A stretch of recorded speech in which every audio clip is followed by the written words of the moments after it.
آپ چاہیں تو میڈم کو بلا کر۔ فرید الدین نے اس کی بات قطع کرتے ہوئے بولا، وہ جاہل کی اولاد، میں اسی بدتمیزی کی بات کر رہا ہوں، یہ بدتمیزی نہیں ہے صاحب۔ بارود خان نے بپڑے انداز میں نور کی باتور کی جواب دیا۔ محبت کرنا بدتمیزی کیسے ہو سکتا ہے؟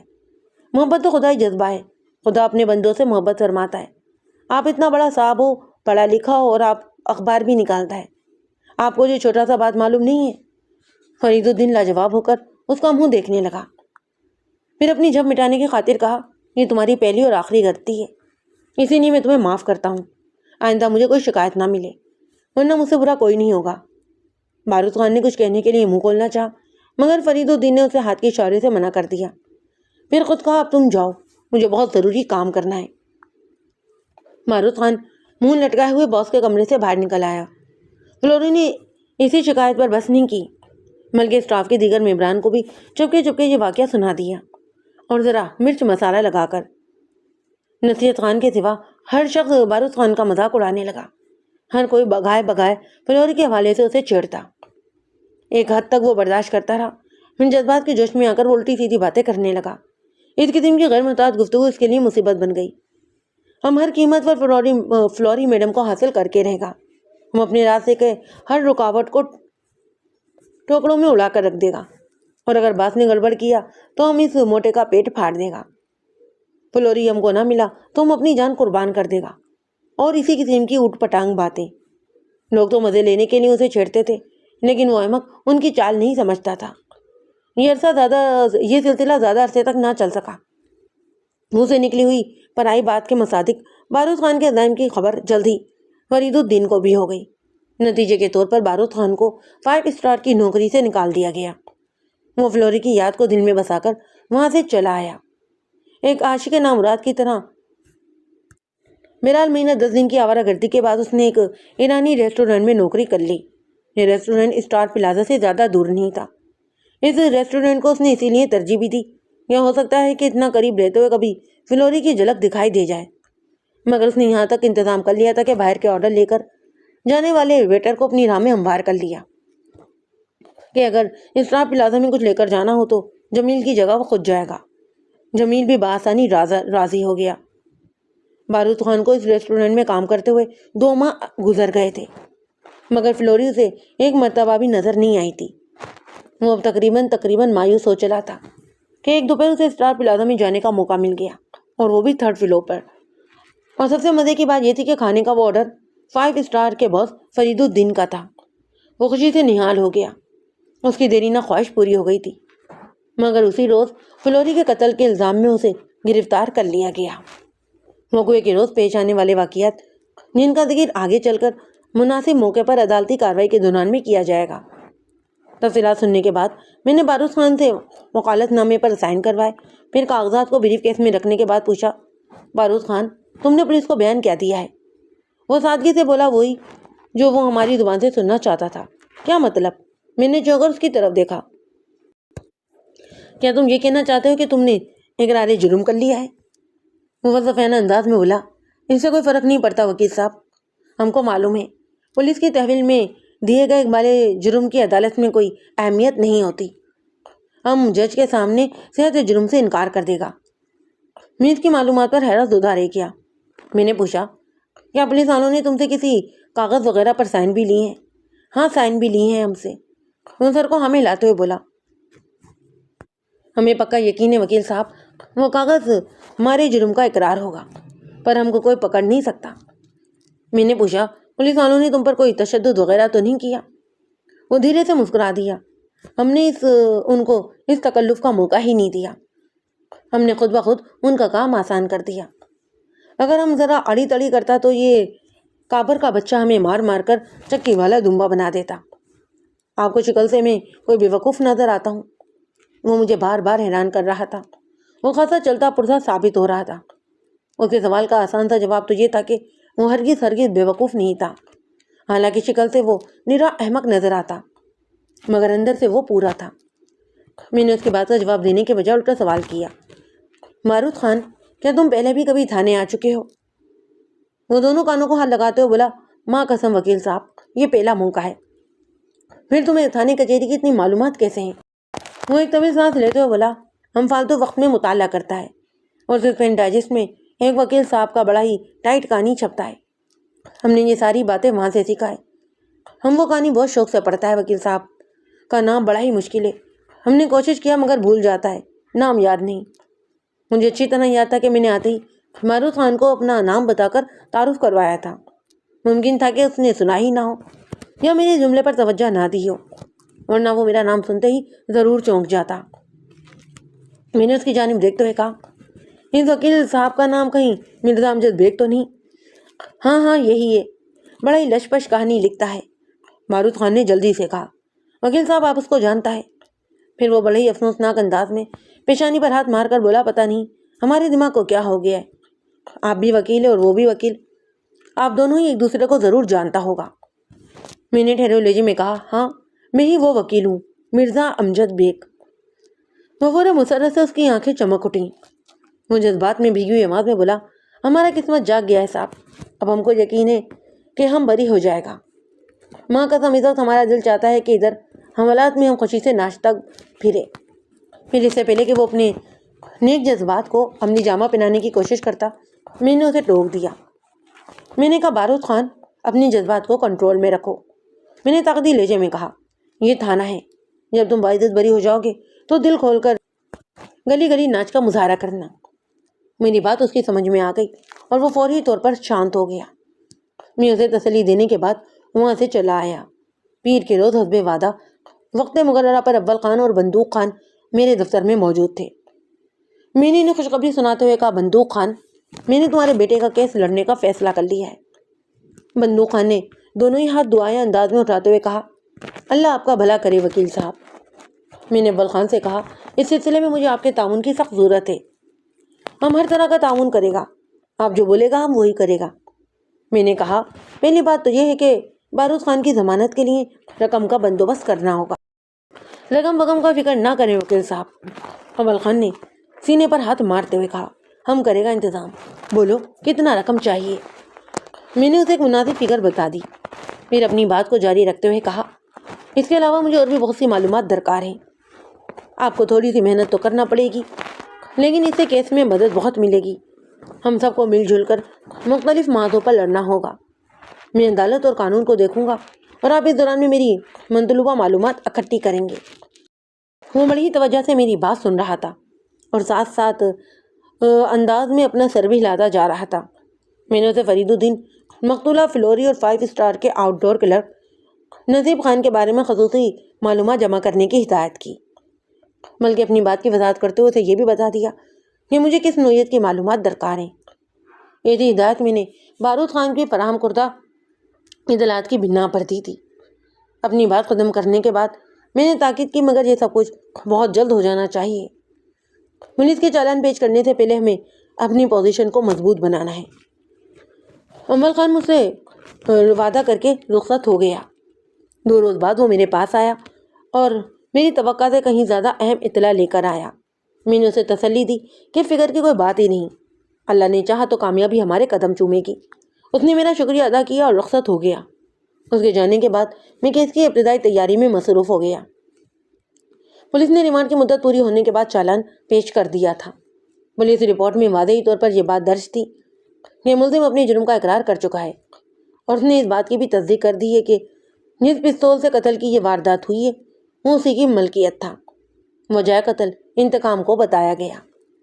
کچھ عرصہ قبل مقتول فلوری نے ملزم بارود خان کو بہت بری طرح بے عزت کیا تھا، بلکہ اسے نوکری سے بھی نکلوا دیا تھا۔ ملزم انتقام لینے کے لیے موقع کا انتظار کرتا رہا اور پھر موقع ملتے ہی اس نے فلوری کو موت کے گھاٹ اتار دیا۔ پولیس نے واردات کا جو نقشہ بیان کیا تھا وہ کچھ اس طرح سے تھا۔ ملزم انتقام کی آگ میں جل رہا تھا، وہ ہر وقت اپنے پاس ایک بھرا ہوا پستول رکھتا۔ وقوع کے روز اسے انتقامی کارروائی کا بڑا ہی مناسب موقع مل گیا۔ وہ کھانے کی ٹرے پستول میں رکھ کر 5 اسٹار کے دفتر میں پہنچ گیا۔ دوپہر کے وقت عام طور پر دفتر میں بہت کم اسٹاف ہوتا تھا۔ وہ شام کا اخبار تھا جہاں صبح سویرے کا آغاز ہوا تھا اور کاپی پریس میں جانے کے بعد 1-2 اہم افراد کے سوا باقی سارا اسٹاف چھٹی کر جاتا، اور یہ معلومات ملزم بخوبی جانتا تھا کیونکہ وہ اس دفتر میں کام کر چکا تھا۔ ملزم حسب پروگرام کھانے کی ٹرے لے کر فرید الدین کے دفتر میں پہنچ گیا۔ اسے اس بات پر حیرت ہوئی کہ دفتر میں اس وقت فلوری کے سوا کوئی بھی نہیں تھا۔ فلوری صوفے پر نیم دراز تھی۔ اس سے اچھا موقع اسے پھر کبھی مل ہی نہیں سکتا تھا۔ اس نے فوری طور پر ٹرے سے پستول نکالا، اس سے پہلے کہ وہ ٹرے کو میز پر رکھ بھی چکا تھا، اور اس سے قبل کہ فلوری صورتحال کی سنگینی کو سمجھ پاتی۔ ملزم نے ایک کے بعد دیگر 2 فائر کیے۔ گولیاں فلوری کے سینے میں لگیں۔ اس کے وجود کو جو 2 جھٹکے لگے اور وہ وہیں پر ٹھنڈی ہو گئی۔ اس کام سے فارغ ہونے کے بعد بارود خان نے پستول کو وہیں پر پھینکا اور میز پر سے فرید الدین کی new brand West End watch گھڑی اٹھا کر رفو چکر ہو گیا۔ جس وقت ملزم نے فائرنگ کی، اس وقت فرید الدین اٹیچ باتھ روم میں ہاتھ منہ دھو رہا تھا۔ فائرنگ کی آواز سن کر وہ باہر کو لپکا، مگر اسی انتظار میں ملزم اپنا کام کر کے وہاں سے 9 تو 11 ہو چکا تھا۔ میز پر رکھی کھانے کی ٹرے دیکھ کر فرید الدین سمجھ گیا کہ یہ سب کیا ذرا کھانے لانے والے لڑکے کا ہی ہو سکتا ہے۔ پھر اس نے میز پر سے اپنی گھڑی کو بھی غائب پایا۔ اس کے بعد ہی اس نے قریبی پولیس اسٹیشن فون کر کے اس واردات کی اطلاع دے دی۔ پولیس کی کچھ دیر بعد ہی موقع واردات پر موجود تھی۔ پھر فرید الدین کی رہنمائی میں پولیس نے اس ایرانی ہوٹل میں چھاپا مار کر ملزم بارود خان کو گرفتار کر لیا۔ اس کے پاس سے فرید الدین کی ویسٹ اینڈ واچ بھی برآمد ہو گئی۔ پولیس اسے اپنے ساتھ لے کر گئی تھی۔ پولیس رپورٹ جھوٹ گوئی کا پلندہ تھی۔ بارود خان کی زبانی مجھے جو واقعات معلوم ہوئے تھے وہ اس سے یکسر مختلف تھے۔ ایک بات شاید میں آپ کو بتانا بھول گیا ہوں۔ پوسٹ مارٹم کی رپورٹ کے مطابق مقتولہ فلوری کی موت دوپہر 1 اور 2 بجے کے درمیان واقع ہوئی۔ اس کے جسم پر گولیوں کے 2 نشانات پائے گئے۔ ایک گولی دل میں پیوست ہوئی اور دوسری گولی نے ایک پھیپھڑے کو چیر ڈالا تھا۔ اس کے علاوہ مقتولہ کے سر پر کسی ٹھوس اور نوکدار چیز کی بھی چوٹ کا نشان پایا گیا۔ تاہم رپورٹ میں موت کا سبب دل میں گھسنے والی گولی کو ہی بتایا گیا۔ دونوں ہی گولیاں اشاریہ 3 کے پستول سے چلائی گئی تھیں۔ موقع واردات سے جو پستول ملا تھا وہ بھی اشاریہ 2 کلی کا ہی پستول تھا۔ اس کے علاوہ کیمیکل ایگزامر کی رپورٹ نے اس بات کی تصدیق کی کہ مقتولہ کے جسم سے برآمد ہونے والی گولیاں موقع واردات سے ملنے والے پستول سے ہی چلائی گئی تھیں۔ پوسٹ مارٹم رپورٹ میں سب سے زیادہ حیرت انگیز انکشاف یہ کیا گیا وہ یہ تھا کہ مقتولہ فلوری 2 ماہ کی حاملہ تھی، جبکہ زندگی کی آخری سانس تک وہ مصدقہ طور پر غیر شادی شدہ تھی۔ پوسٹ مارٹم کی رپورٹ میں کہیں بھی فنگر پرنٹس وغیرہ کا ذکر نہیں تھا۔ مجموعی طور پر یہ رپورٹ میرے موکل کے حق میں جاتی تھی۔ پولیس کے چالان پیش کرنے کے بعد 2 ماہ بعد عدالت کی ابتدائی کارروائیوں کی نظر ہو گئے۔ باقاعدہ سماعت کا آغاز ہوا تو جج نے فرض جرم پڑھ کر سنائی۔ جواب میں میرے موکل نے صحت جرم سے انکار کرتے ہوئے بتایا کہ پولیس نے زبردستی اسے ڈرا دھمکا کر اقرار جرم کروا لیا تھا، حالانکہ وہ بے گناہ ہے اور اسے کسی سازش کے تحت قتل کے اس مقدمے میں ملوث کرنے کی کوشش کی گئی ہے۔ میں نے اپنی جگہ سے اٹھ کر بارود خان کی درخواست ضمانت جج کے سامنے پیش کر دی، پھر کھنگار کر گلا صاف کرتے ہوئے کہا، جناب عالی، میرا موکل بے قصور ہے۔ اس کی معصومیت اور سادگی سے فائدہ اٹھا کر کسی نے اسے قتل کی اس گہری سازش میں پھنسانے کی کوشش کی ہے۔ میری معزز عدالت سے التجا ہے کہ میرے موکل کی ضمانت کو منظور کرتے ہوئے انصاف کے تقاضے پورے کیے جائیں۔ وکیل تقاضا نے تیز آواز میں کہا، یور آنر، ملزم کی ضمانت منظور کرنا انصاف کے منافی ہوگا۔ اس نے ایک سنگین جرم کا ارتکاب کیا ہے اور پولیس کی تحویل میں اس نے اپنے جرم کا اقبال بھی کر لیا ہے۔ میں نے جج کو مخاطب کرتے ہوئے کہا، یور آنر، معزز عدالت یہ بات بخوبی جانتی ہے کہ پولیس کسٹڈی میں دیے گئے بیان کی عدالت میں کوئی اہمیت نہیں ہوتی۔ پولیس والوں کے ظلم و ستم اور تشدد کی داستان کوئی ڈھکی چھپی بات نہیں ہے۔ سبھی جانتے ہیں کہ پولیس والوں کی کارکردگی کے سامنے تو مردے بھی بولنے لگتے ہیں۔ میں نے کنکھیوں سے انکوائری افسر کی جانب دیکھا۔ اس کے چہرے پر ناگواری کے واضح تاثرات نظر آ رہے تھے۔ میں نے اپنی بات جاری رکھتے ہوئے جج کی جانب دیکھتے ہوئے کہا، جناب عالی، عدالت صرف ٹھوس ثبوت اور معزز شہادتوں کو ہی اہمیت دیتی ہے، اور میں اس عدالت میں… وکیل تقاضا نے میری بات کو کاٹتے ہوئے کہا، یور آنر، میرے فاضل دوست نے ٹھوس ثبوت اور معزز گواہوں کا ذکر کیا ہے نا۔ پولیس چالان میں وہ تمامی ثبوت موجود ہیں جو ملزم بارود خان کو مجرم ثابت کرتے ہیں، اور وقت آنے پر معزز گواہ بھی پیش کر دیے جائیں گے۔ میں نے مسکراتے ہوئے کہا، ڈیئر کونسلر، میں بھی تو یہی عرض کر رہا ہوں، ہر کام اپنے اپنے وقت پر ہو جائے گا۔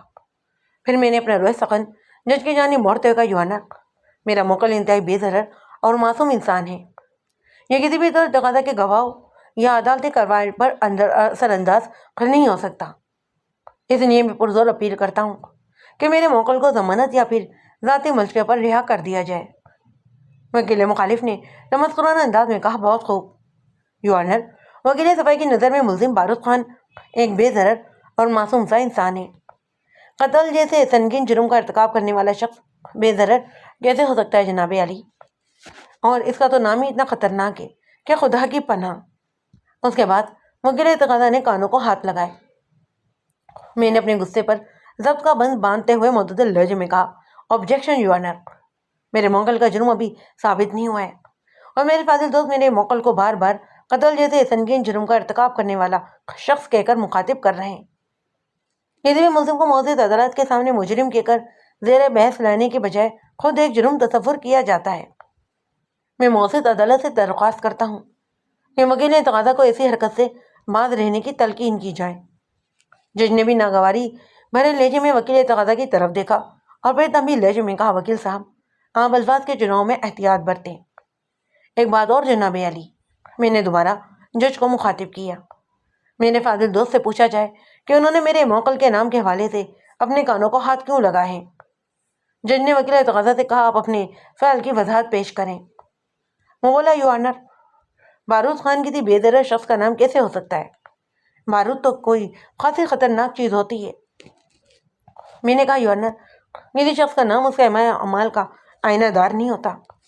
اس بات کو فارمولہ بنا لینا انتہائی احمقانہ سوچ کا ثبوت ہے. کیا یہ دعویٰ کیا جا سکتا ہے کہ عابد نام کا کوئی شخص عبادت گزار بھی ہوگا اور زاہد نامی کوئی شخص متقی اور پرہیزگار ہوگا؟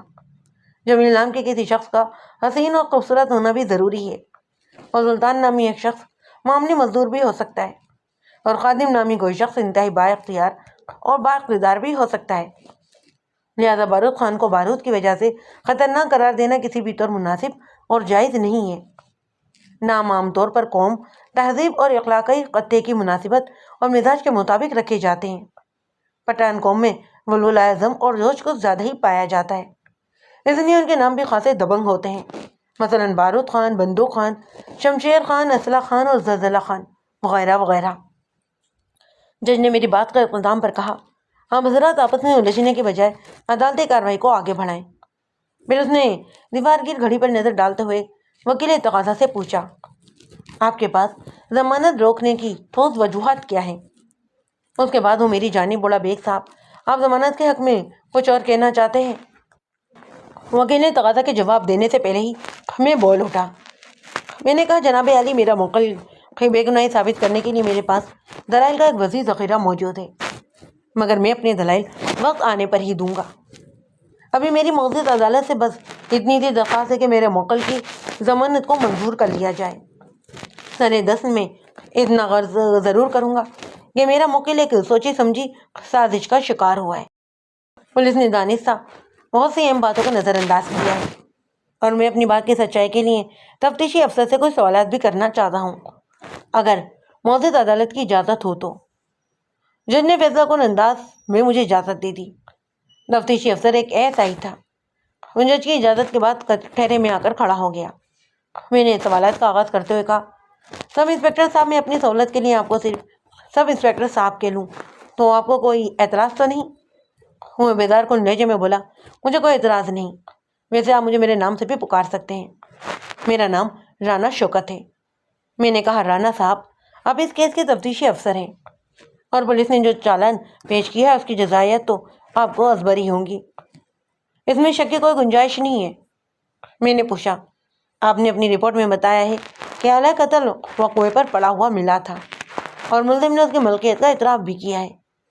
کیا آپ کو یقین ہے کہ یہ پستول ملزم ہی کی ملکیت ہے؟ آپ خواہ سیدھی بات کو الجھانے کی کوشش کر رہے ہیں.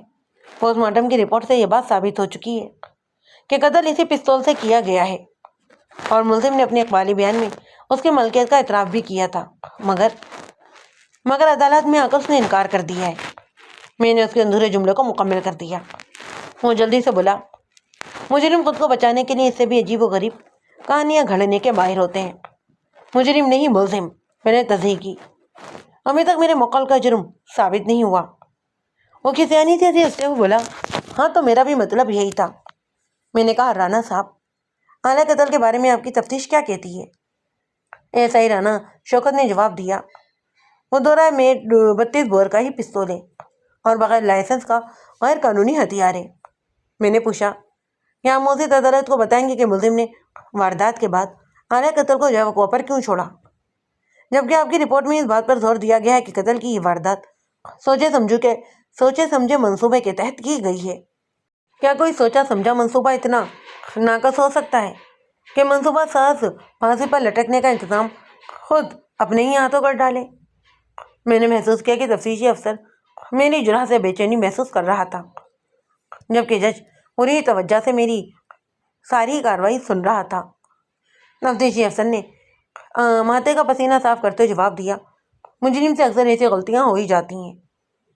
میں نے اپنی جرح کو آگے بڑھاتے ہوئے کہا، بالکل ٹھیک فرمایا ہے آپ نے، لیکن قانون اور قانون کے محافظوں سے ایسی غلطیاں نہیں ہونی چاہیے۔ پتہ نہیں وہ میری بات کو سمجھا بھی تھا یا نہیں۔ بہرحال اس نے غیر ارادی طور پر سوال کیا، آپ کن غلطیوں کا ذکر کر رہے ہیں؟ پولیس کی تفتیشی غلطیاں؟ میں سمجھا نہیں۔ وہ بہت بری طرح الجھ چکا تھا، مجھے اس کے چہرے پر اب پریشانی بھی نظر آ رہی تھی۔ میں نے ایک لفظ پر زور دیتے ہوئے کہا، تفتیشی افسر صاحب، کیا آپ عدالت کو بتائیں گے کہ اعلیٰ قتل پر سے انگلیوں کے نشانات کیوں نہیں اٹھائے گئے؟ فنگر پرنٹس، کیونکہ چالان میں تو اس کا کوئی ذکر ہی نہیں۔ واردتیہ گرفتار ہو چکا تھا اور اس نے ایک بار جرم بھی کر لیا تھا، اس لیے ہم نے فنگر پرنٹس اٹھانے کی ضرورت ہی محسوس نہیں کی۔ میں نے رانا شوکت کی آنکھوں میں دیکھتے ہوئے کہا، اپنی نالائکی کو چھپانے کے لیے بڑا ہی بوگس جواز گڑھا ہے آپ نے۔ اس صورت میں جبکہ میرا موکل جائے وقوع پر رنگے ہاتھوں نہیں پکڑا گیا، یہ اور بھی ضروری ہو گیا تھا کہ فنگر پرنٹس کے ذریعے اس بات کی تصدیق کی جاتی کہ آیا قتل اس کے ہاتھوں سے ہوا بھی ہے یا نہیں۔ ایک لمحے کے بعد میں نے کہا، بلکہ اس صورت میں تو ملزم کے ہاتھوں کو آپ کی معیاری تجربہ بھی کروانا چاہیے تھا۔ جب کوئی شخص آتشی ہتھیار استعمال کرتا ہے تو اس کے ہاتھ پر بارود اور غیر مرئی ذرات چپک جاتے ہیں جو کہ کیمیائی تجزیے میں پکڑے جا سکتے ہیں۔ کیا آپ نے ملزم کے ہاتھوں کا پرافن ٹیسٹ کروایا تھا؟ وہ بے بسی سے بغلے جھانکنے لگا۔ میں نے اگلا سوال کیا، کہیں آپ کا خیال یہ تو نہیں کہ بارود خان سراتاپا بارود ہے، اور اس کے ہاتھوں کا پرافن ٹیسٹ سے بھلا بارود کے ذرات کی موجودگی کا کیا پتہ چلے گا؟ اپنی بات ختم کرنے کے بعد میں نے خاص طور پر وکیل سرکار کی جانب دیکھا۔ میری اس چوٹ پر انکوائری افسر تو خفیف ہوا ہی ہوا تھا، لیکن میں نے دیکھا کہ وکیل تقاضی خجالت محسوس کر رہا تھا۔ میں نے تفتیشی افسر پر ایک اور کاری وار کیا۔ میں نے کہا، پوسٹ مارٹم کی رپورٹ یہ بتاتی ہے کہ مقتولہ 2 ماہ کی حاملہ تھی، جبکہ وہ غیر شادی شدہ لڑکی تھی۔ آپ کی تفتیش اس سلسلے میں کیا کہتی ہے؟ یہ تو سراسر مقتولہ کا ذاتی معاملہ تھا نا۔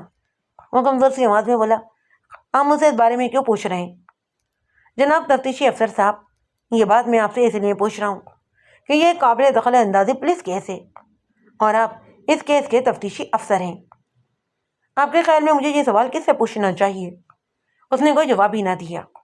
میں نے روئے سخن جج کی جانب موڑتے ہوئے کہا، جناب عالی، پولیس کے پیش کردہ چالان کی خامیاں موجود عدالت کے علم میں آ چکی ہیں۔ عدالت اس بات سے اندازہ لگا سکتی ہے کہ میرا موکل بے گناہ ہے۔ اس کی مزید بے گناہی کو میں نے ارتقاضہ کے گواہوں پر جرح کے دوران میں ثابت کر دوں گا۔ فی الحال میں ایک مرتبہ پھر موجود عدالت سے درخواست کرتا ہوں کہ میرے موکل کی ضمانت درخواست کو منظور کیا جائے۔ اس کے ساتھ ہی میری ایک اور استدعا ہے کہ ارتقاضہ کو تاکید کی جائے کہ وہ اپنی گواہوں کو جلد از جلد عدالت میں پیش کریں۔ That is all your owner. پھر میں اپنی مخصوص سیٹ پر آ کر بیٹھ گیا۔ وکیل تقاضا نے اٹھ کر ایک مرتبہ پھر ضمانت رکوانے کے لیے دلائل کا آغاز کیا تو اس کے پاس اب کچھ کہنے کے لیے کوئی نئی بات تھی ہی نہیں۔ وہ بولا، یور آنر، یہ قتل کا کیس ہے، اور پھر وہ وہی پرانی تقریر دہرانے لگا۔ کچھ دیر تک جج بھی اس کے دلائل سنتا رہا، پھر پوچھا، آپ کوئی نئی بات کہنا چاہتے ہیں؟ وکیل تقاضا ادھر ادھر دیکھنے لگا۔ جج نے اسے نظر انداز کرتے ہوئے میری دائر کردہ بارود خان کی درخواست ضمانت کو پڑھنا شروع کر دیا، اور پھر میرے موکل ملزم بارود خان کو 30,000 کے ذاتی ملکیت پر رہا کرنے کا فیصلہ بھی سنا دیا گیا۔ اس کے ساتھ ہی وکیل تقاضا کو تاکید کی گئی کہ اگلی پیشے پر تمام گواہ حاضر ہوں۔ اس کے ساتھ ہی عدالت کا وقت ختم ہو گیا۔ جج نے 20 روز بعد کی تاریخ دے کر کارروائی آئندہ پیشی تک کے لیے ملتوی کر دی۔ اس تقاضا کی طرف سے کل 8 گواہ پیش کیے گئے۔ ان میں زیادہ تر پولیس کے ریڈی میڈ گواہ تھے۔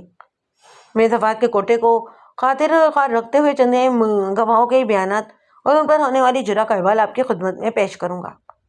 ارتکازہ کے گواہوں کی لسٹ دیکھ کر میں مطمئن ہو گیا تھا۔ اس فہرست میں 5 اسٹار ہوٹل کے مالک فرید الدین کا نام بھی شامل تھا، اور یہ شخص میرا خصوصی ہدف تھا۔ ایرانی ریسٹورنٹ کا مالک انور پاشا گواہی دینے کے لیے کٹہرے میں آیا۔ اس نے سچ بولنے کا حلف اٹھایا، پھر اپنا بیان دیا۔ موقع کے روز میں حسب معمول کاؤنٹر پر موجود تھا۔ دوپہر 1 بجے کے قریب 5 اسٹار اخبار کے دفتر سے کھانے کا آرڈر آ گیا۔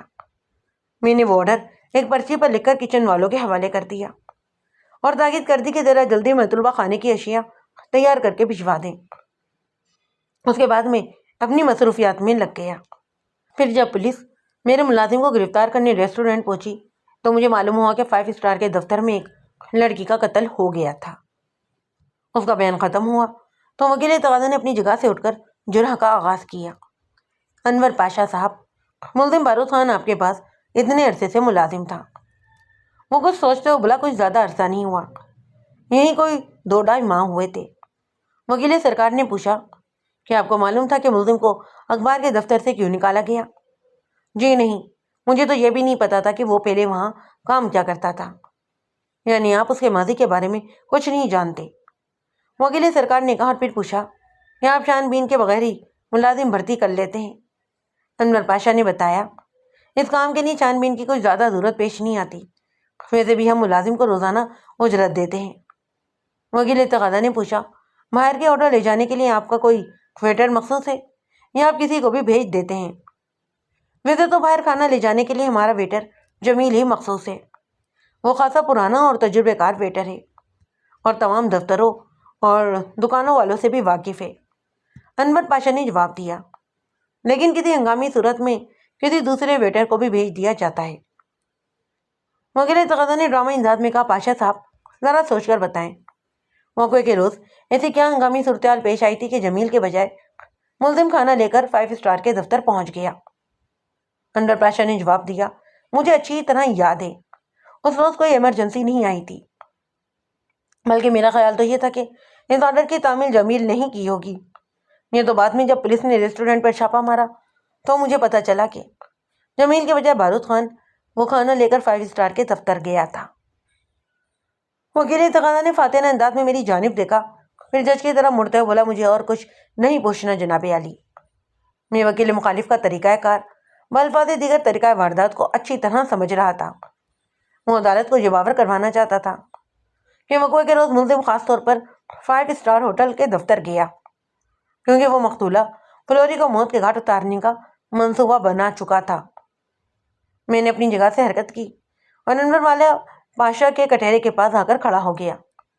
چند لمحے میں اس کے خاموش چہرے کو دیکھتا رہا۔ میں جانتا تھا کہ اس سے کام کی کوئی خاص بات معلوم ہو ہی نہیں سکتی، اس لیے میں نے اسے فقط ایک سوال پوچھا، وہ بھی غیر متوقع اور غیر سوال۔ میں نے ایرانی ریسٹورنٹ کے مالک انور پاشا کو مخاطب کرتے ہوئے کہا، پاشا صاحب آپ کے ریسٹورنٹ کی خاص ڈشیں کون سی ہیں؟ اس نے پہلے تو حیرت سے مجھے دیکھا، پھر چند ایک ڈشوں کے نام گنوا دیے۔ میں نے ہونٹوں کو دبانے کی کوشش کی۔ میں نے کہا، تھینک یو، کبھی موقع ملا تو میں آپ کے ریسٹورنٹ میں ضرور کچھ کھانے آؤں گا۔ اس کے بعد میں نے جج کی طرف چہرہ پھیر کر کہا، مجھے اور کچھ نہیں پوچھنا یو آنر۔ اگلا گواہ ریسٹورنٹ کا مخصوص باہر والا ویٹر جمیل نامی شخص تھا۔ اس نے حلف اٹھایا کہ وہ جو کچھ بھی کہے گا سچ کہے گا اور سچ کے سوا کچھ نہیں کہے گا۔ پھر اس نے بھی کم و پیش وہی بیان دیا جو اسے پہلے پولیس کو دے چکا تھا۔ اس کا بیان ختم ہوا تو وکیل سرکار نے اسے چند ضروری اور غیر نوعیت کے سوالات کیے۔ سارا زور بس اسی بات پر تھا کہ ملزم نے خاص طور پر اسے ہدایت کر رکھی تھی کہ اسٹار پلازا کا آرڈر وہ خود ہی لے کر جائے گا۔ اسے وکیل تقاضا کا صرف ایک ہی مقصد تھا، وہ یہ ثابت کرنا چاہتا تھا کہ ملزم ایک عرصے سے موقع کی طاق میں تھا اور موقع ملتے ہی اس نے فلوری کو قتل بھی کر ڈالا ہے۔ وکیل تقاضا کے بعد میں جرح کے لیے کٹہرے کے پاس آیا۔ جمیل صاحب، آپ کے ریسٹورنٹ کے مالک کی زبانی معلوم ہوا ہے کہ آپ ایک طویل عرصے سے اس کے یہاں ملازم ہیں، آپ اس طویل کی وضاحت کریں گے؟ میں تقریباً 8 سال سے یہاں پر کام کر رہا ہوں۔ پھر تو آپ خاصے تجربے کار ہیں، میں نے اس کی آنکھوں میں دیکھتے ہوئے کہا، اور اپنے ہم پیشہ بھائیوں کو بھی خوب پہچانتے ہوں گے۔ وہ بولا جی بس اللہ کی مہربانی ہے، ایک بار جس سے مل لیتا ہوں اس کے رنگ ڈھنگ کو اچھی طرح جان جاتا ہوں۔ میں نے مسکراتے ہوئے کہا ویری گڈ، ذرا یہ تو بتائیں کہ ملزم بارود خان لڑکا کیسا ہے؟ اس نے کہا مجھے تو ٹھیک ٹھاک ہی لگا ہے۔ میں نے کہا میرے پوچھنے کا مطلب یہ ہے کہ آپ نے کبھی محسوس کیا ہے کہ وہ خفیہ طور پر کوئی قتل کا منصوبہ بنا رہا تھا؟ وہ ایسا تو نہیں تھا، لیکن پتہ نہیں کس جذبے کے تحت اس نے اتنا بڑا قدم اٹھا لیا۔ میں نے پوچھا کہ آپ کو یقین ہے کہ اسی نے یہ قدم اٹھایا ہوگا؟ یقین تو نہیں آتا پر سبھی کچھ سامنے ہے۔ میں نے اپنی جرأت ختم کر دی۔ جو میل کے بعد 5 اسٹار کے اسٹاف میں سے 3 افراد گواہی کے لیے آئے، نیوز ایڈیٹر یاور عباسی، فوٹوگرافر ناصر بخاری اور اکاؤنٹنٹ محمد عارف نے کموں پیش ایک جیسا ہی بیان دیا۔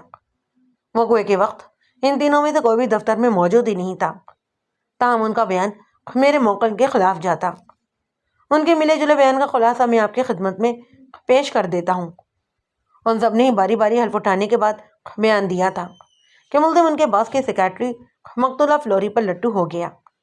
وہ محض فلوری کی خاطر سامنے کے دفتر کی ملازمت چھوڑ کر کم تنخواہ پر اخبار کے دفتر میں آ گیا تھا، اور پھر جب فرید الدین کو اس کی اس حرکتوں کا علم ہوا تو اس نے اسے خوبی ڈانٹ ڈپٹ کی۔ اس کے بعد سے ملزم فرید الدین کے خلاف سب کے سامنے زیر اگلتا رہتا۔ فوٹوگرافر ناصر بخاری نے تو یہاں تک کہہ دیا کہ اس نے ملزم کے پاس ایک پسٹل بھی دیکھا تھا۔ اس کے علاوہ سب کو یہ ایک مشترک شکایت یہ تھی کہ ملزم نظر بچا کر چھوٹی موٹی چیزیں بھی پار کر لیا کرتا تھا۔ اگر وہ اس سے سگریٹ پان منگواتے تو وہ اس میں سے پیسے بھی مان لیتا۔ ملتی جلتی جرح کا احوال بیان کر کے میں وقت کو ضائع نہیں کرنا چاہتا، اس لیے میں غیر دلچسپ اور بور عدالتی کارروائی کو نکال کے صرف اور صرف فوٹوگرافر ناصر بخاری سے کیے گئے سوال جواب سنا رہا ہوں۔ ناصر بخاری اس لیے بھی اہم گواہ تھا کہ اس نے دعویٰ یہ کیا کہ اس نے ملزم یعنی میرے موکل بارود خان کے پاس کسی پسٹل کی جھلک بھی دیکھی تھی۔ اس سلسلے میں بارود خان مجھے پہلے ہی بریف کر چکا تھا۔ میں نے گواہوں کے کٹہرے کے پاس جا کر ناصر بخاری سے پوچھا، بخاری صاحب آپ نے اپنے بیان میں بتایا کہ آپ نے ملزم کے پاس کوئی پسٹل وغیرہ بھی دیکھی تھی؟ اس نے ہمیں جواب دیا جی ہاں، وہی پسٹل ہی تھا جو چھٹی کے وقت ملزم اپنے نیفے میں اڑس رہا تھا۔ بخاری صاحب آپ نے وہ پسٹل اپنے ہاتھ میں لے کر دیکھا تھا؟ وہ عجیب سے لہجے میں بولا، مجھے کیا ضرورت تھی کہ میں اسے ہاتھ میں لے کر دیکھنے کی، بلکہ میں نے تو اسے بھی کئی بار منع کیا تھا کہ ایسی چیزوں سے دور رہا کرے ورنہ وہ کبھی نقصان اٹھا بیٹھے گا، لیکن اس نے میرا مذاق اڑایا اور مجھے بزدل ہونے کا طعنہ بھی دیا۔ یہی نہیں بلکہ یہاں تک کہہ دیا تھا کہ ہتھیار مرد کا زیور ہوتا ہے۔ اس نے وہ پسٹل دلہے سے منگوایا تھا، اگر فرید الدین نے اس کی محبوبہ چھیننے کی کوشش کی تو وہ اسے بھی شوٹ کر سکتا ہے۔ وکیل اتقاضا نے فوری طور پر کہا، here is point your owner, گواہ کے اس جملے کو ریکارڈ پر لایا جائے۔ ملزم نے ایک مخصوص شخص کے سامنے فرید الدین کو قتل کرنے کی دھمکی بھی دی تھی۔ میں نے جلدی سے کہا، دھمکی روبرو دی جاتی ہے۔ میرے موکل نے 3rd پرسن کے سامنے اپنے عزائم کا اظہار کیا تھا۔ وکیل اتقاضا نے جھنجلا کر کہا، ایک ہی بات ہے جناب، ملزم نے دھمکی دی تھی، اپنے عزائم کا اظہار کیا۔ بہرحال ایک بات ثابت ہو گئی کہ وہ اپنے ولی نعمت کے لیے کس قسم کے جذبات رکھتا تھا۔ ملزم ایک کینہ پرور انسان ہے اور اس کی کینہ پروری کا نتیجہ سب کے سامنے ہی ہے۔ میں نے اپنی فائلوں پر ہاتھ مارتے ہوئے کہا، امپورٹنٹ پوائنٹ یور آنر، بقول میرے فاضل دوست، میرا موکل ایک کینہ پرور انسان ہے۔ اس نے اپنے رقیب روسیہ کو قتل کرنے کے عزائم کا اظہار کیا، اور پھر اسسٹنٹ مائی ڈیئر کونسل میرے موکل نے اپنی کینہ پروری میں جو قدم اٹھایا اس کا نتیجہ تو سب کے سامنے ہی ہے، یعنی اس نے اپنی محبوبہ جان افزا کے خون میں ہاتھ رنگ ڈالے۔ حالانکہ اس وکیل سرکار کے عطا کردہ خطاب کینہ پرور کے مطابق تو میرے موکل کو یہ چاہیے تھا کہ وہ اپنی رقیب کی زندگی کا بھی چراغ گل کر ڈالتا۔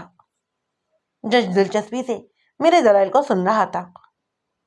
میں نے اپنی بات کو آگے بڑھاتے ہوئے کہا، یور آنر، گواہ استغاثہ ناصر بخاری نے جس پسٹل کا ذکر کیا ہے میں بھی اس کی حقیقت معزز عدالت کے سامنے پیش کر دیتا ہوں۔ حاضرین عدالت میرے اگلے اقدام کا انتظار کرنے لگے۔ وہاں موجود تمامی افراد سرگوشیوں میں بات کر رہے تھے۔ میں نے اپنے موکل کے والد بندوق خان سے کہا کہ وہ لفافہ میرے حوالے کر دے جو میں نے آج اسے اپنے ساتھ لانے کو کہا تھا۔ میں جانتا تھا کہ ناصر بخاری پر جرح کے دوران میں مجھے اس لفافے کی ضرورت پڑے گی ہی پڑے گی، کیونکہ ناصر خان نے پولیس کو جو بیان دیا تھا اس میں بھی پسٹل کا ذکر موجود تھا، اور میں نے پولیس FIR تقاضا کے گواہان کے بیانات اور پولیس کے پیش کردہ چالان کا بڑی باریک بینی سے مطالعہ کیا تھا۔ میں وہ لفافہ ہاتھ میں تھامے ناصر بخاری کے پاس گیا۔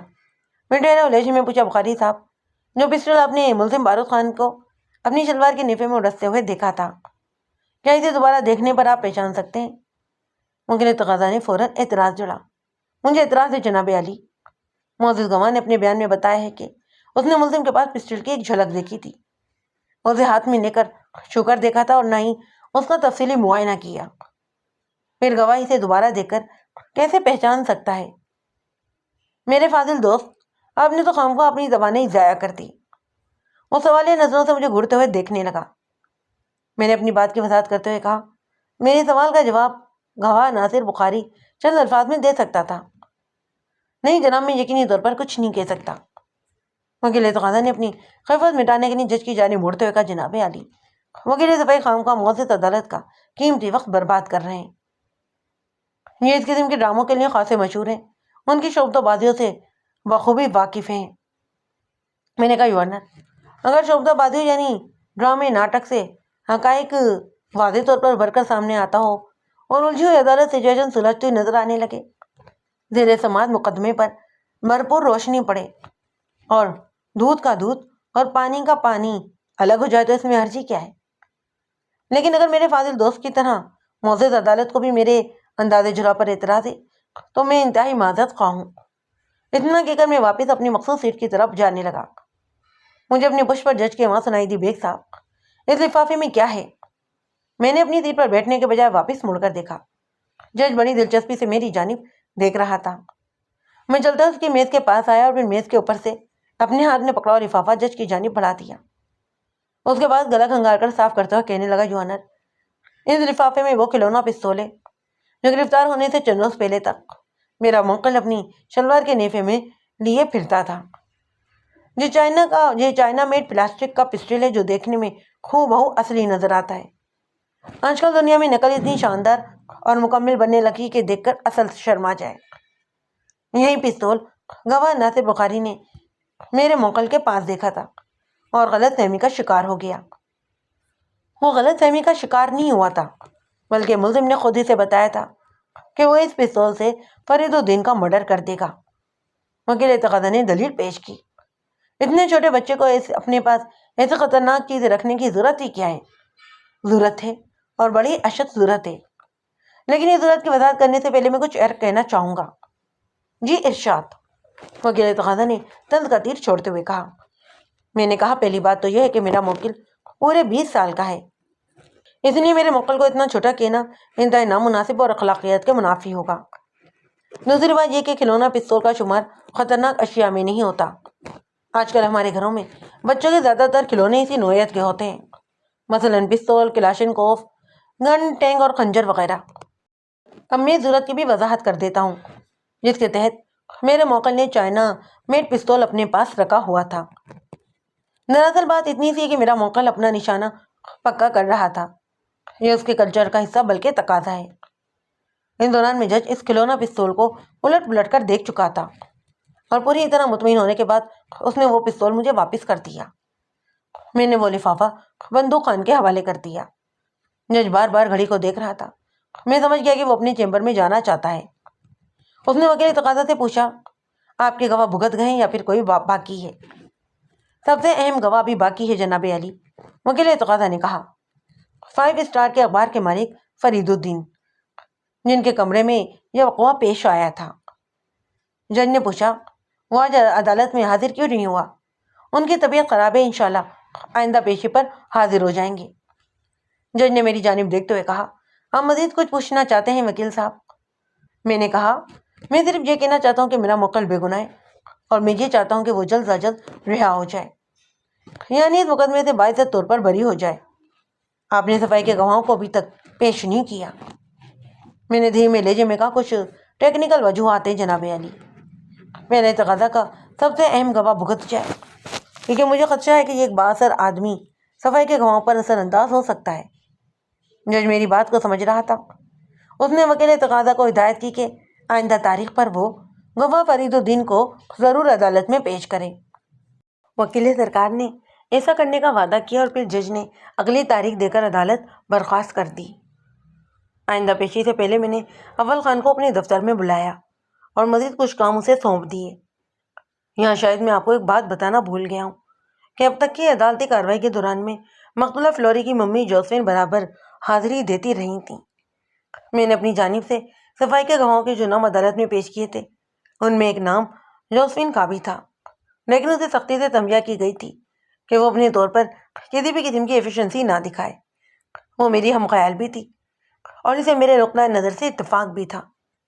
میں نے اگلی پیشی سے پہلے خود بھی اپنے گواہوں کے ساتھ 2-3 ملاقاتیں کیں اور انہیں اچھی طرح بریف کر دیا کہ انہیں کب اور کس موقع پر کیا کہنا ہے.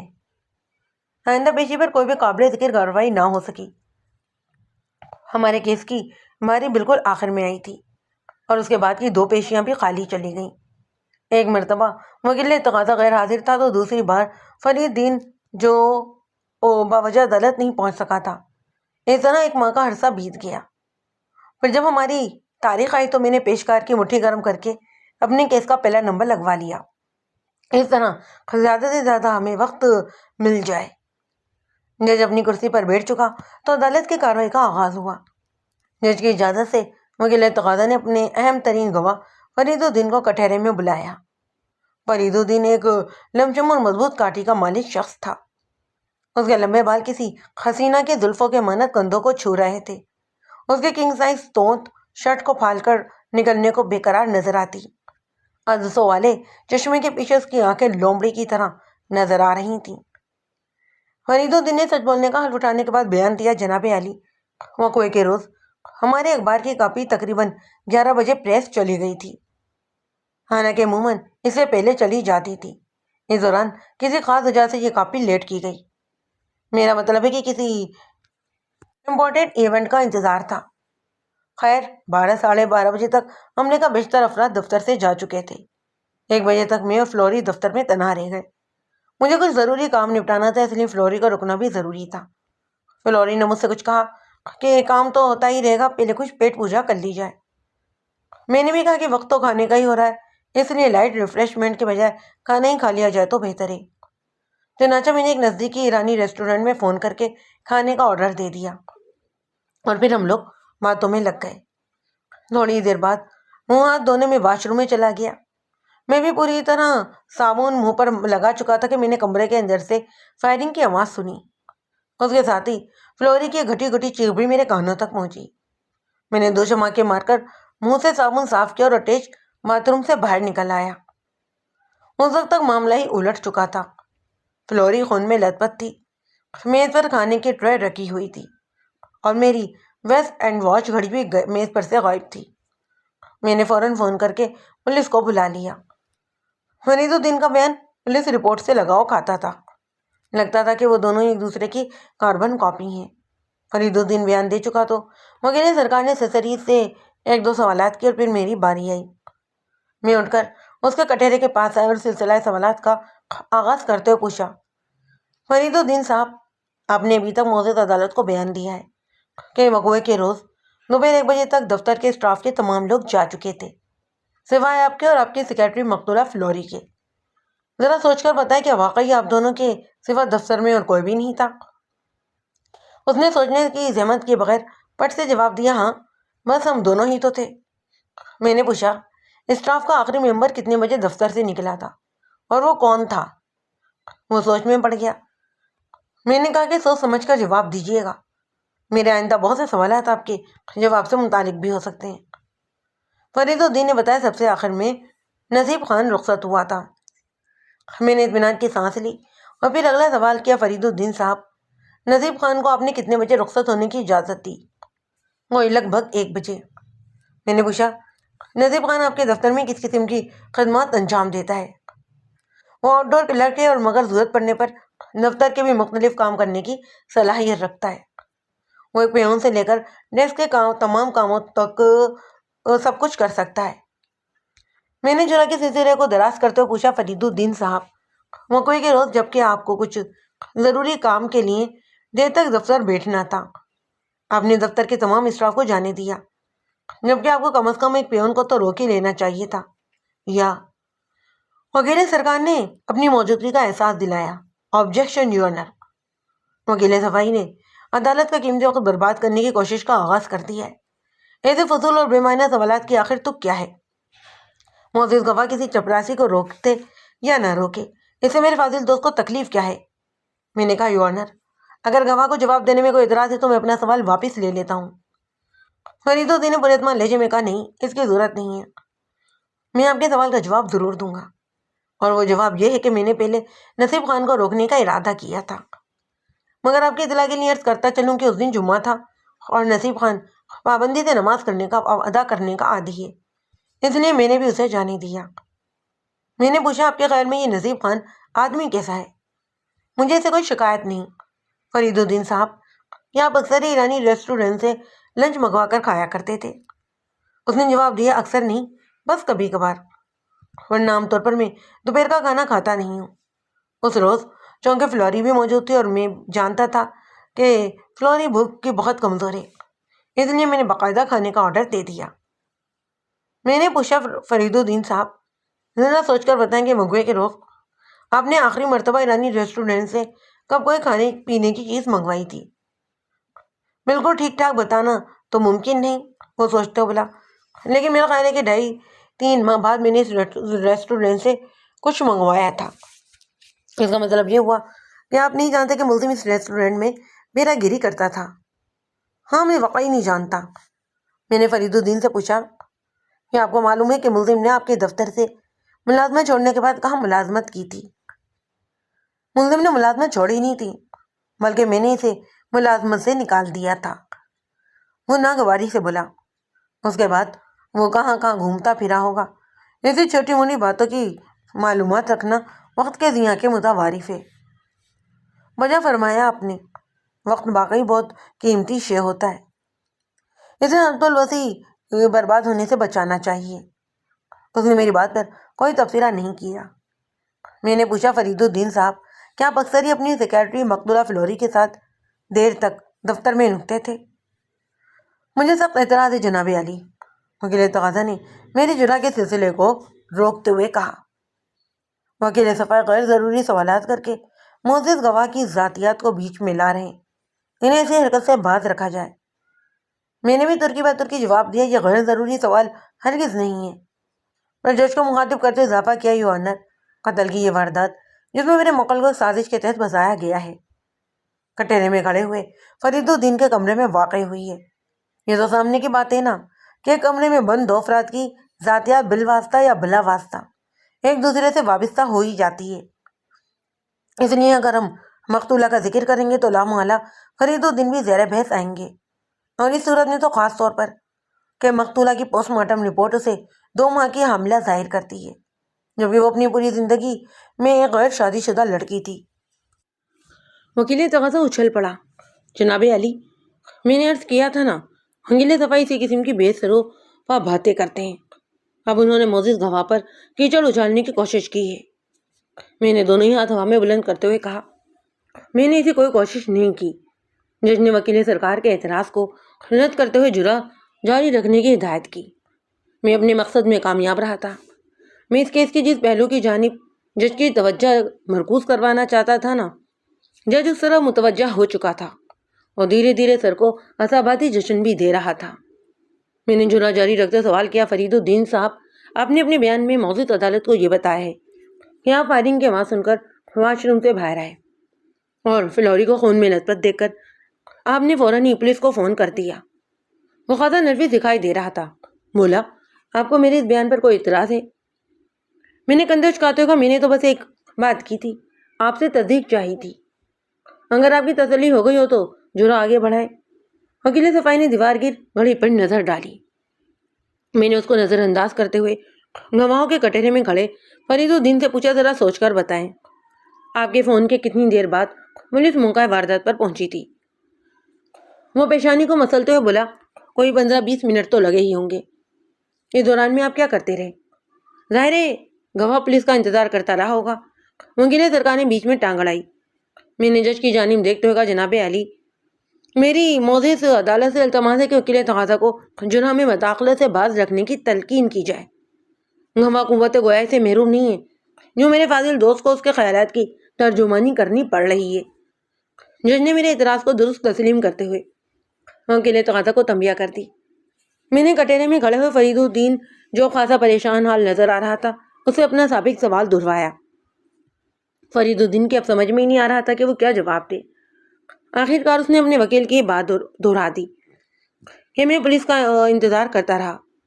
میں نے سلطنت لہجے میں کہا حالانکہ اس وقت آپ کا فرض یہ بنتا تھا کہ فوری طور پر مقتولہ کو کسی اسپتال میں پہنچاتے، یا ایک انسان ہونے کے ناطے کم از کم کسی اسپتال میں فون کر کے کوئی ایمبولینس وغیرہ ہی منگوا لیتے۔ اتنا کچھ تو ایک انجان آدمی کے لیے بھی کیا جا سکتا ہے، جبکہ مقتولہ تو آپ کی پرسنل سیکریٹری تھی۔ اس کی توازہ کے لیے آپ ایک شاندار لنچ کا آرڈر بھی دے چکے تھے، لیکن آپ نے تو مقتولہ کو تڑپ تڑپ کر مرنے کے لیے چھوڑ دیا اور پولیس کا انتظار کرتے رہے۔ اس کے منہ سے بے اختیار نکل گیا، وہ تو ذرا سا بھی تڑپی نہیں تھی، لیکن فوراً ہی اسے اپنی غلطی کا احساس ہو گیا۔ بات کو سنبھالتے ہوئے ٹوٹے ہوئے لہجے میں بولا میرا مطلب یہ کہ جب میں باتھ روم سے باہر آیا تو وہ تو ٹھنڈی ہو چکی تھی، اس کی لاش بے حس و حرکت پڑی تھی۔ اپنی بات ختم کرتے وہ پریشان نظروں سے وکیل تقاضا کو دیکھنے لگا۔ وکیل تقاضا نے کچھ کہنے کے لیے منہ کھولا ہی تھا کہ میں نے کہا جناب علی جس انسان کے سینے میں 32 بور کی 2 گولیاں اتر چکی ہوں وہ پلک جھپکتے میں ٹھنڈا ٹھار نہیں ہو سکتا۔ گواہ کا بیان جھوٹ پر مشتمل ہے، اسے جواب کی کسی بچے سے بھی امید نہیں کی جا سکتی۔ وکیل تقاضا نے گواہ فرید الدین کی حمایت میں ایک نقطہ اٹھایا۔ جناب علی گواہ اپنے کمرے میں فائرنگ کی آواز سن کر اس قدر پریشان ہو گیا کہ اس جانب اس کی توجہ ہی نہیں گئی۔ پریشانی کے عالم میں انسان سے عجیب عجیب حرکتیں سرد ہو ہی جاتی ہیں۔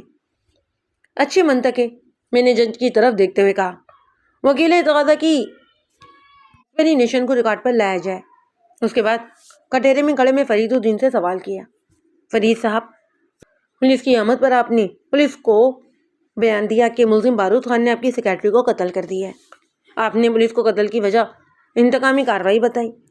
بعد ازاں پولیس نے ملزم کو ریسٹورنٹ سے گرفتار کر لیا۔ آپ اس معزز عدالت کو بتائیں گے کہ آپ کو یہ بات کیسے معلوم ہوئی کہ مقتولہ فلوری کو ملزم بارود خان نے ہی قتل کیا تھا، جبکہ تھوڑی دیر پہلے آپ میرے ایک سوال کا جواب دیتے ہوئے اقرار کر چکے ہیں کہ آپ نہیں جانتے تھے کہ ملزم ایرانی ریسٹورنٹ میں بیرا گیری کر رہا ہے۔ اچانک اس کے چہرے پر مجھے زردی سی چھاتی ہوئی نظر آئی، لیکن فوراً ہی اس نے اپنے آپ کو سنبھال لیا۔ اپنے لہجے میں اعتماد پیدا کرتے اس نے جواب دیا میں واقعی نہیں جانتا تھا کہ قتل بارود خان نے کیا تھا۔ میں نے پولیس کو بتایا تھا کہ ایرانی ریسٹورنٹ سے آنے والے بینے نے قتل کر دیا ہے، کیونکہ جب میں باہر آیا تو میز پر کھانے کی ٹرے موجود تھی اور میری گھڑی ناموجود، لیکن آپ کا دستخط شدہ بیان جو آپ نے وقوع کے روز پولیس کو دیا تھا اس میں تو یہی درج ہے کہ آپ نے پولیس کو بتایا تھا کہ بارود خان نے آپ کی سیکریٹری کو قتل کر دیا ہے۔ آپ کے کون سے بیان کو درست مانا جائے؟ پولیس نے اپنے طور پر غلط لکھ دیا ہوگا، درست وہی ہے جو میں نے ابھی بتایا ہے کہ آپ نے سائن کرنے سے پہلے پولیس کا تحریر کردہ بیان پڑھا نہیں تھا۔ اس نے جواب دیا پڑھا تو تھا، لیکن اس طرف میرا دھیان نہیں گیا، دراصل میں اس وقت حواس باختہ ہو رہا تھا۔ میں نے اگلا سوال کیا فرید الدین صاحب پوسٹ مارٹم کی رپورٹ میں یہ بات بھی درج ہے کہ مقتولہ کے سر پر کسی شدید چوٹ کے اثرات پائے گئے تھے۔ آپ اس چوٹ کے بارے میں معزز عدالت کو کچھ بتانا پسند کریں گے؟ چوٹ؟ اس نے ہراساں نظر سے مجھے دیکھا، میں اس کے بارے میں کچھ نہیں جانتا۔ پھر وہ اپنی جیب سے رومال نکال کر پیشانی کا پسینہ پہنچنے لگا۔ میں نے اپنی جرح کے زاویے کو تبدیل کرتے ہوئے اور سوال کو کاٹدار بناتے ہوئے کہا فرید صاحب کیا جیسا کہ آپ نے مقتولہ فلوری سے شادی کا وعدہ کر رکھا تھا؟ اس کے چہرے پر خوف کے سائے لہرانے لگے۔ یہ کر بولا یہ جھوٹ ہے اور سراسر مجھ پر الزام بھی ہے۔ اس کے آواز میں لرزش کی آمیزش تھی۔ میں یہ تو ایسا کبھی سوچ بھی نہیں سکتا، میں اپنی بیوی بچوں کے ساتھ بہت خوش ہوں۔ میں نے اس کے جذبات انگیزی سے متاثر ہوئے بغیر کہا آپ اپنے بیوی بچوں کے ساتھ خوش رہنے پر مجبور ہیں، کیونکہ آپ آج جو کچھ بھی ہیں وہ اپنی بیوی کی وجہ سے ہی ہیں۔ ماضی بعید میں آپ اپنے سسر کے معاملے سے ملازم ہوا کرتے تھے، اسی اخبار کے دفتر میں۔ مرحوم نے مرنے سے پہلے اچھا کام یہ کیا کہ سب کچھ اپنی بیٹی کے نام کر گیا۔ یہ اخبار، دولت، جائیداد، گھر بار اور گاڑی سب آپ کی بیوی کی ہی ملکیت ہے۔ عملی طور پر آپ ہر شے کے مالک ہیں، مگر قانوناً آپ کسی چیز پر اپنا حق نہیں جتا سکتے۔ آپ کی قسمت بری کہ آپ کو زوجہ محترمہ اتفاق سے اللہ میاں کی گائے نہیں ہے، ورنہ تو آپ جانے کیا کچھ کر ڈالتے۔ آپ کی بیوی نے آپ کے ہر معاملے پر گہری نظر رکھی ہوئی اور آپ کو بے دست و پا کر دیا ہے۔ مجھے اعتراض ہے جناب عالی، وکیل ارتقانہ نے اپنی جگہ سے اٹھ کر کہا۔ اب اس بات میں کسی شک و شبے کی گنجائش نہیں رہی کہ میرے فاضل دوست وقت ضائع کرنے میں اپنا ثانی نہیں رکھتے۔ اب اسی بات کو لینے جو بھی انہوں نے طولانی تقریر میں ادا فرمائی ہے، اس کا موجودہ کیس سے کیا تعلق؟ جج نے مجھے غیر ضروری باتوں سے پرہیز کی تلقین کرتے ہوئے جرح جاری رکھنے کی ہدایت کی۔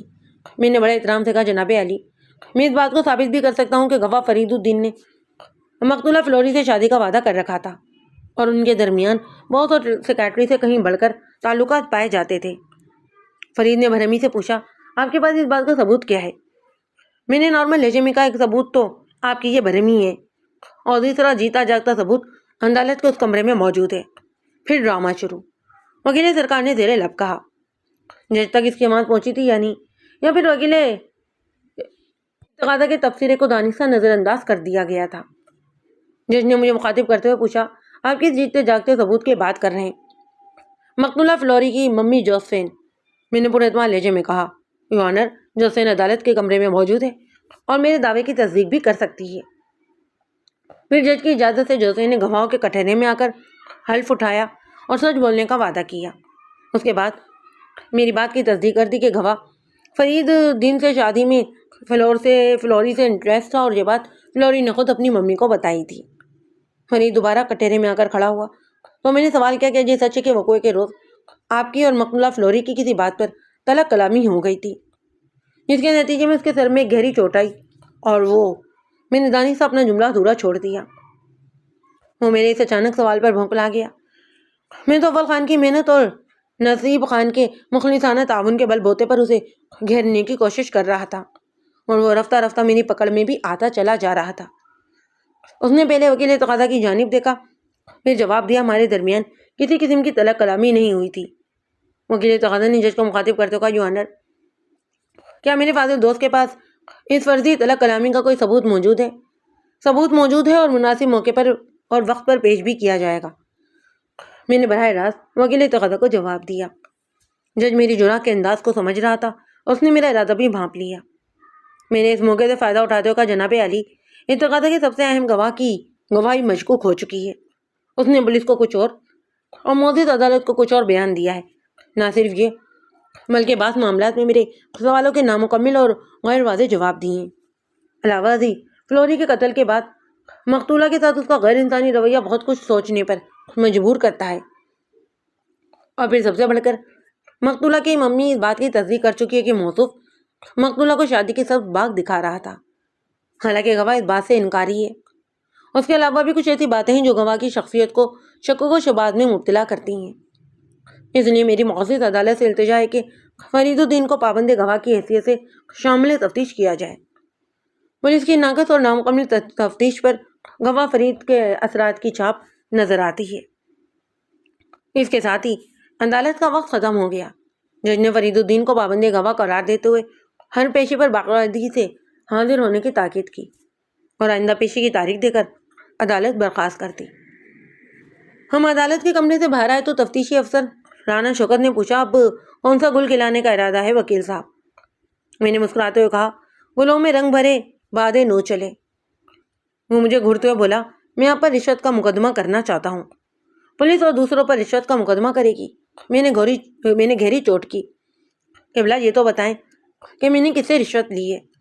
رشوت لی نہیں بلکہ دی ہے، رانا شوکت نے سخت لہجے میں کہا، اور وہ بھی ہمارے تھانے کے ایس آئی کو پورے 100 روپے۔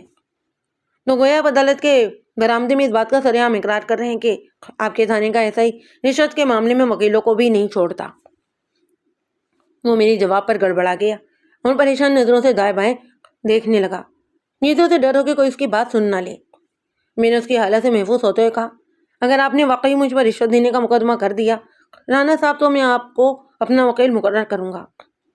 میں جانتا تھا کہ کسی آنی بلی کھمبا نوچ رہی تھی، اس لیے میں تفتیشی افسر کو اس کے حال پر چھوڑ کر آگے بڑھ گیا۔ میرا مقل بارود بے گناہ تھا اور اسے اس سازش میں پھنسانے والا فرید الدین تھا جو کہ فلوری کا اصل قاتل تھا۔ مجھے ان باتوں پر 100% یقین تھا۔ اگر مجھے بارود خان کے بے گناہ ہونے کا یقین نہ ہوتا تو میں یہ کیس اپنے ہاتھ میں لیتا ہی نہیں، مگر عدالت میرے یقین کی کوئی اہمیت نہیں رکھتی تھی۔ اب مجھے یہ ثابت کرنا تھا، اور اسی کے لیے میں اب تک محنت کر رہا تھا، جس میں اپنی توقع سے زیادہ مجھے کامیابی حاصل ہوئی تھی۔ فرید نے فلوری کو ارادتاً باقاعدہ کسی منصوبے کے تحت قتل نہیں کیا تھا، بلکہ وہ ایک اتفاقی حادثے کا شکار ہو کر اس سچویشن کا حصہ بن گئی جو وقوع کے روز فرید الدین کے کمرے میں پیش آئی تھی۔ بعد ازاں اس بلیک اینڈ وائٹ پینٹنگ کو رنگین بنانے کے لیے فرید الدین نے نوز خان کا کردار بھی اس میں شامل کر دیا، اور پولیس کو بھی اچھی خاصی رقم دے کر اپنی راہ کو ہموار کر لیا تھا۔ جج نے آئندہ پیشی کے لیے 10 دن بعد کی تاریخ دے دی۔ دوسرے ہی روز فرید میرے دفتر میں موجود تھا۔ رسمی سلام دعا کے بعد میں نے اس کی آمد کی وجہ پوچھی۔ اس نے کہا کہ بغیر کسی وجہ کے میں آپ کے دفتر میں نہیں آ سکتا۔ میں نے کہا، میں آپ کی مخالف پارٹی کا وکیل ہوں، آپ کی یہاں آمد کا کچھ نہ کچھ تو مقصد ہوگا ہی، ورنہ اس نفس نصفی کے دور میں اتنی فرصت کس کے پاس ہے کہ یوں ہی منہ اٹھائے بغیر مقصد دفتروں میں گھومتا پھرے۔ اس نے میرے انداز کا بالکل برا نہیں بنایا، بلکہ مسکراتے ہوئے بولا کہ ہمارے درمیان کوئی دوستی نہیں ہو سکتی۔ میرا خیال ہے کہ ہمارے درمیان کبھی دشمنی رہی نہیں، بلکہ کوئی تعلق ہی نہیں رہا۔ وہ جلدی سے بولا، میرا بھی یہ خیال ہے، لیکن اس کیس نے اگر کوئی تعلق پیدا کیا بھی ہے تو وہ ناخوشگوار ہے، اور میں اسے خوشگوار تعلق میں بدلنا چاہتا ہوں۔ میں نے بظاہر دلچسپی لیتے ہوئے کہا، وہ کیسے؟ وہ سمجھا کہ میں اس کی باتوں میں آ گیا ہوں، نازنانہ انداز میں بولا، ہمارے درمیان اگر کوئی سیٹلمنٹ ہو جائے تو تعلقات خود بخود خوشگوار ہو جائیں گے۔ ایک فوری خیال کے تحت میں نے فیصلہ کیا کہ اسے ذرا گھس کر دیکھنا چاہیے۔ میں نے کہا، کیسا سیٹلمنٹ؟ اس نے اچانک پٹری بدل دی، آپ واقعی بہت اچھے وکیل ہیں۔ میں نے کہا، تعریف کا شکریہ، لیکن آپ کسی خوشگواریت کی بات کر رہے تھے۔ دیکھیے بیگ صاحب، میں گھماؤں کے بجائے صاف اور سیدھی بات کرنے کا عادی ہوں۔ یہاں آنے کا مقصد یہ ہے کہ آپ سے دو ٹوک معاملہ طے کر لیے جائیں۔ آپ نے مجھے بہت بڑی مصیبت میں پھنسا دی ہے، میرا مطلب ہے کہ آپ کی جرحانے۔ میں نے بہت خیال انداز میں کہا، میں کچھ تو سمجھ رہا ہوں، مگر ذرا وضاحت کریں۔ آپ کچھ نہیں بلکہ بہت کچھ سمجھ رہے ہیں بیگ صاحب، اس نے مسکا لگایا۔ آپ بہت ذہین وکیل ہیں، بس بات اتنی سی ہے کہ میں اس کیس سے آف ہونا چاہتا ہوں، جیسے کبھی اس میں شامل تھا ہی نہیں۔ یہ تو بہت مشکل ہے، کیونکہ قتل بہرحال آپ کے کمرے میں ہوا تھا، اور بدقسمتی سے کمرے میں آپ موجود بھی تھے۔ بیگ صاحب، وہ معنی خیز انداز میں مسکرایا، اس ملک میں سبھی کچھ تو ممکن ہے، نوٹوں میں بڑی قوت ہوتی ہے۔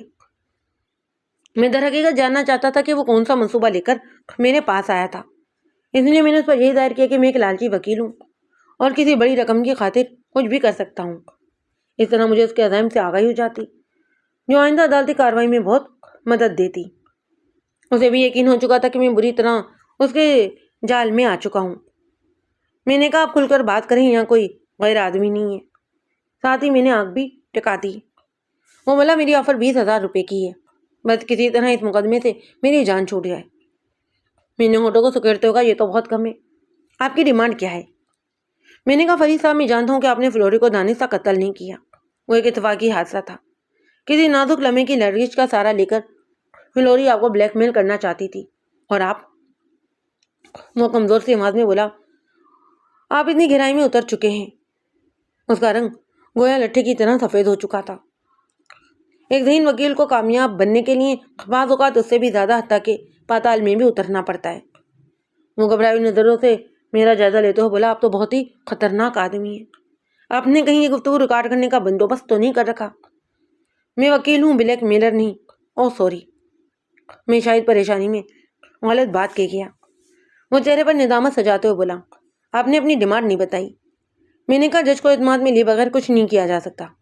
وہ دانت نکال کر بولا، یہ کام تو آپ ہی کریں گے، میں تو صرف پیسہ پھینکوں گا۔ بس تو پھر آپ پیسوں کا بندوبست کریں۔ میں نے کہا، آئندہ پیشی پر جج سے میں بات کر رکھوں گا اور آپ کو اماؤنٹ بھی بتا دوں گا۔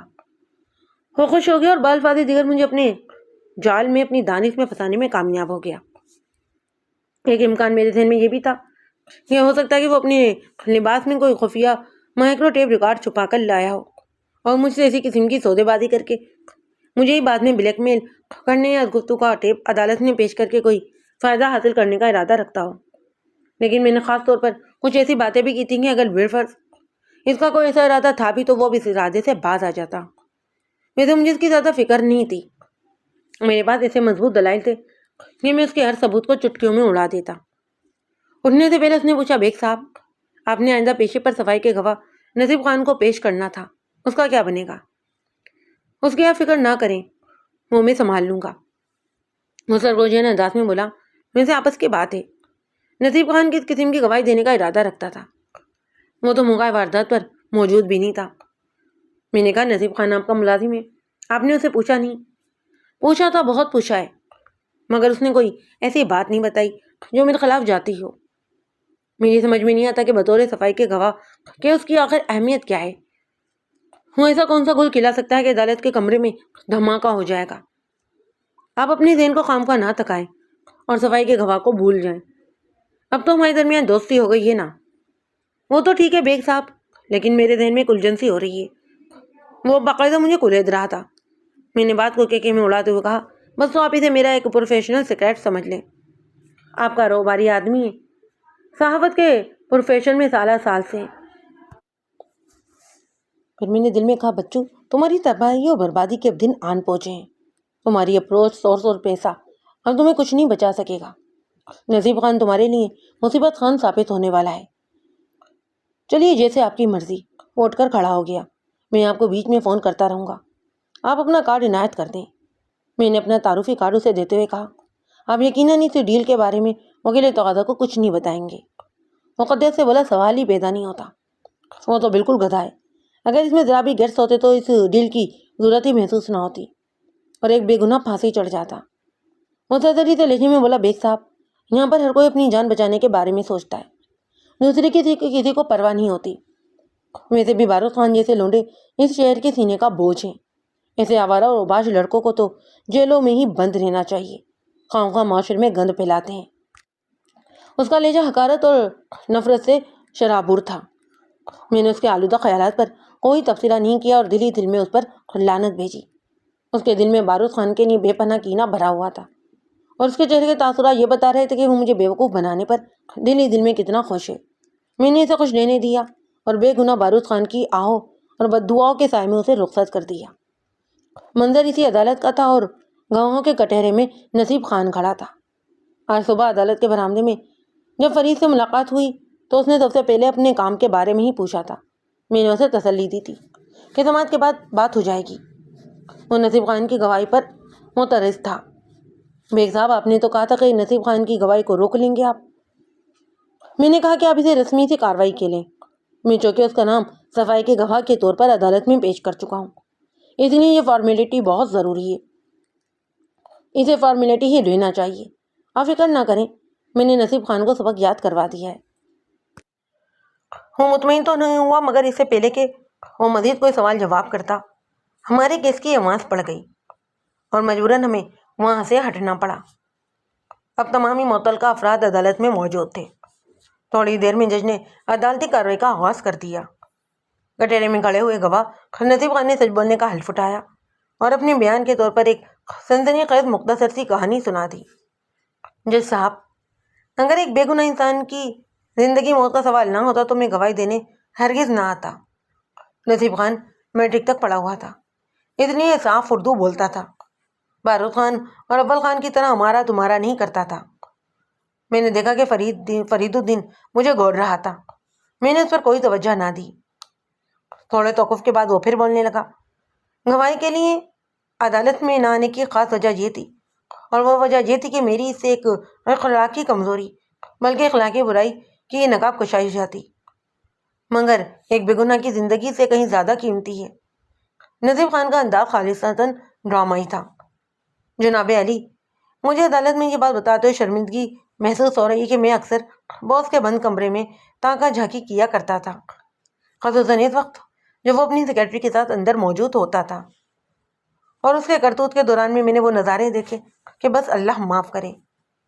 فرید الدین کے چہرے پر زلزلے کے آثار پیدا ہوئے اور وہ خونخوار انداز میں نصیب خان کو دیکھنے لگا۔ وہ کہہ رہا تھا کہ جناب، میں نے اپنی اس کارروائی کے لیے ایک جگہ مخصوص کر رکھی تھی جہاں میں سگریٹ پینے کے بہانے کھڑا رہتا تھا، چونکہ اس طرح کسی کا عام طور پر گزر نہیں ہوتا تھا، اس لیے مجھے تماش بینی کا بھی وقت مل جاتا۔ اس نے ایک لمحے کو رک کر پھر کہنا شروع کیا، فرید کے کمرے کی ایک اگبی کھڑکی بالکنی میں کھلتی ہے جہاں کوڑا اور کاٹ کباڑ پڑا رہتا ہے۔ فرید کی میز اس کھڑکی کے نزدیک ہی ہے۔ واضح ہے کہ اس زمانے میں آج کل کی طرح چھوٹے موٹے شام کے اخبارات کے دفتر ایئر کنڈیشنر جیسی سہولت سے مزید نہیں ہوتے تھے، کیونکہ موسم کا مقابلہ پنکھوں کی مدد سے کیا جاتا تھا، اس لیے کھڑکیاں کھلی رکھنا مجبوری تھی۔ وقوع کے روز ویسے تو میں نے دفتر سے چھٹی کر لی تھی، لیکن مجھے معلوم تھا کہ اس وقت دفتر میں مقتولہ فلوری اور باز فرید کے سوا اور کوئی نہیں، اس لیے اس روز میری تفریح کا زیادہ چانس تھا۔ میں بظاہر تو دفتر سے نکل گیا، مگر بلڈنگ کا ایک چکر لگانے کے بعد اپنی کمین گاہ میں پہنچ گیا۔ وہ جگہ ایسی تھی کہ کمرے کے اندر مجھے دیکھا نہیں جا سکتا تھا، جبکہ میں کسی حد تک اندر کا نظارہ کر سکتا تھا۔ میں اس زاویے کی اچھی طرح وضاحت نہیں کر پا رہا ہوں، ویسے میں بہت محتاط تھا، زیادہ تر اندر سے آنے والی آوازوں پر ہی گزارا کرتا، کیونکہ پکڑے جانے کی صورت میں میری یہ تفریح ہمیشہ کے لیے ختم ہو جاتی اور بے عزتی جو ہوتی وہ الگ۔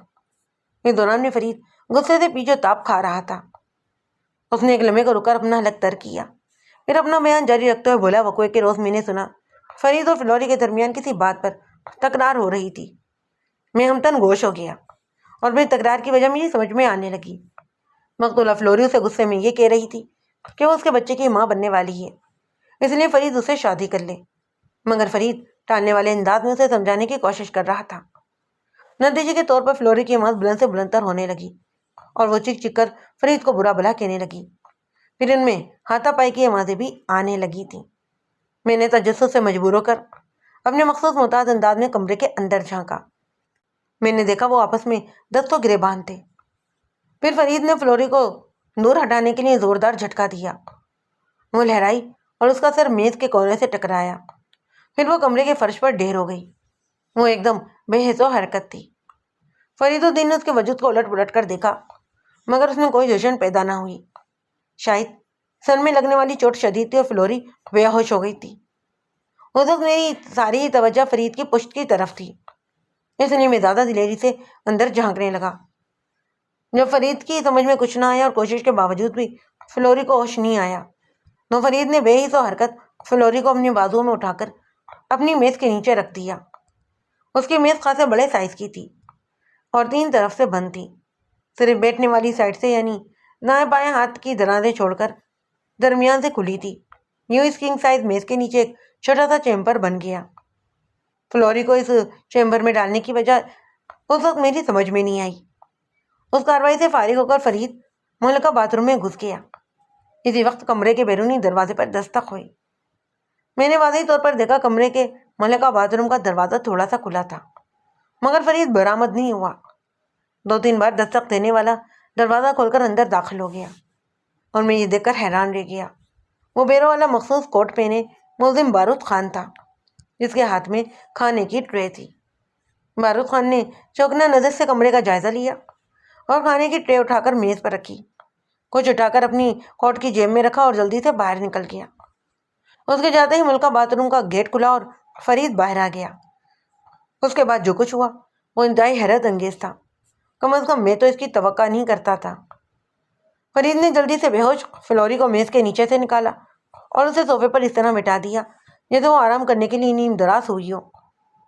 پھر اس نے ایک دراز میں سے پستول نکالا اور پے در پہ گولیاں چلا کے فلوری کے سینے میں اتار دیں۔ اس کے ساتھ ہی فلوری کا جسم خون اگلنے لگا، مگر وہ بدستور بے حس و حرکت پڑی رہی۔ یہ ممکن ہے کہ اس کے جسم میں کوئی معمولی سی حرکت ہوئی ہو، مگر میں فاصلے سے واضح طور پر نہیں دیکھ سکا ہوں۔ فرید نے جلدی سے پستول سے اپنی انگلیوں کے نشانات صاف کیے اور پستول فرش پر پھینک دیا۔ اس کے بعد کیا ہوا یہ دیکھنے کے لیے میں وہاں ٹھہرا نہیں اور فوری طور پر بلڈنگ سے باہر نکل گیا۔ نذیب خان کا بیان ختم ہوا تو فرید کی حالت اب دیکھنے والی تھی۔ اس نے عدالت کے وقار کا بھی خیال نہ رکھا اور بولا، حرام زادے، سور کے بچے، نمک حرام، تو اتنے عرصے سے یہ گل کھلاتا رہا تھا اور مجھے خبر بھی نہ ہوئی۔ تو چھپ کر میری پرائیویٹ لائف میں جھانکتا تھا، کیا دیکھتا تھا وہاں؟ فلوری کوئی تیری ماں بہن تھی؟ میں تجھے زندہ آرڈر آرڈر جج نے غضیلے لہجے میں کہا، مگر فرید پر کوئی اثر نہ ہوا۔